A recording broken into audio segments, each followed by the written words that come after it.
Hi అండి, నమస్తే. Welcome to Sunitha Solapur. ఇవి నేను స్వీట్ కార్న్తో చేశానండి. స్నాక్ అయినా బ్రేక్ఫాస్ట్కైనా చాలా బాగుంటాయండి. మీరు ఒకసారి ట్రై చేసి చూడండి.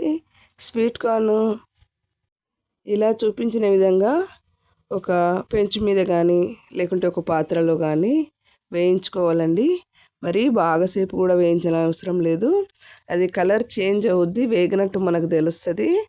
అప్పుడు మనము తీసేసుకొని చల్లార్చుకొని ఒక మిక్సీ జార్లో వేసి బరకగా ఇలా మిక్సీ పట్టేసుకొని పొటాటోస్ బాయిల్డ్ చేసినవి ఒకటైనా వేసుకోవచ్చు, లేదంటే రెండైనా వేసుకోవచ్చు. తక్కువ క్వాంటిటీ అయితే ఒకటి, ఎక్కువ క్వాంటిటీ అయితే రెండు వేసేసుకొని అందులో 3 బ్రెడ్ పీస్లు మిక్సీ పట్టానండి. అలా బ్రెడ్ క్రమ్స్ వేసేసి సన్నగా కట్ చేసిన క్యాప్సికము, అలాగే కారము, పసుపు, రుచికి సరిపడినంత అండి. మనకు స్పైసీ ఎక్కువ కావాలంటే ఎక్కువ వేసుకోవచ్చు.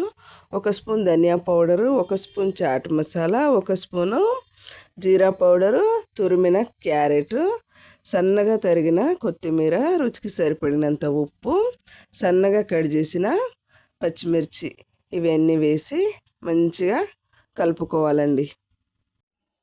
అలాగే ఇందులో తేమ ఎక్కువ అనిపిస్తే ఇంకొంచెం బ్రెడ్ క్రమ్స్ వేసుకోవచ్చండి. తర్వాతనైనా చూసుకొని ఉప్పు కారం కూడా అడ్జస్ట్ చేసుకోవచ్చు. ఒకసారి కొంచెం నోట్లో పెట్టుకొని చూస్తే తెలుస్తుంది. అయితే కొంచెం తేమ ఎక్కువైందండి. నేను ఉల్లిపాయ ముక్కలు సన్నగా కట్ చేసినవి వేసాను. కొంచెం నిమ్మరసం వేస్తున్నానండి. ఇది వేయడం వల్ల ట్యాంగీ ఫ్లేవర్ తోటి చాలా బాగా వస్తుందండి. ఆల్రెడీ మనం చాట్ మసాలా కూడా వేసాం కదా. ఇంకొంచెం బ్రెడ్ క్రమ్స్ వేసి అంతా మంచిగా కలిపి ఇలా ముద్దగా కట్టి చూడాలండి. చూడండి, ఇలా చేసి దీనికి మన ఇష్టం వచ్చిన షేప్ ఇచ్చుకోవచ్చండి. నేను మాత్రం ఇలా చేస్తున్నాను. కొంచెం సన్నగానే చేస్తున్నాను, ఎందుకంటే రెండు వైపులా క్రంచీగా చాలా బాగుంటుంది. మనము ఇది చీజ్ దీనిపైన పెట్టుకోవచ్చండి, మన ఇష్టము. పిల్లలకైతే చీజ్ పెట్టి చేసేయచ్చు. మనము నార్మల్గా చేసుకుంటే ఇంకా చాలా టేస్టీగా ఉందండి. అలా అయినా బాగుంది, ఇలా అయినా బాగుంది. దీన్ని టమాటా సాస్తో కానీ చిల్లీ సాస్తో కానీ దేంతో తిన్నా చాలా బాగుంటుందండి. గ్రీన్ చట్నీతో కూడా చాలా బాగుంటుంది, మన ఇష్టము. బటర్ వేసి రెండు వైపులా మంచిగా కాల్చుకోవాలండి మీడియం ఫ్లేమ్లో. చాలా టేస్టీగా ఉంటాయండి. ఫస్ట్ టైం చూసేవారు సబ్స్క్రైబ్ చేసుకోండి ఫ్రెండ్స్. అలాగే ఒక లైక్ చేయండి.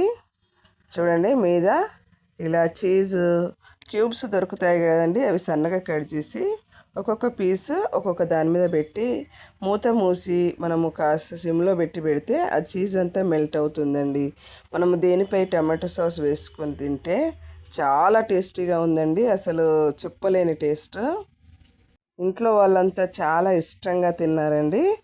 అయితే నేను చీజ్ లేకుండా కూడా కొన్ని ప్లెయిన్గా కూడా చేశానండి. అవి చాలా బాగున్నాయి, ఇవి చాలా బాగా వచ్చాయి.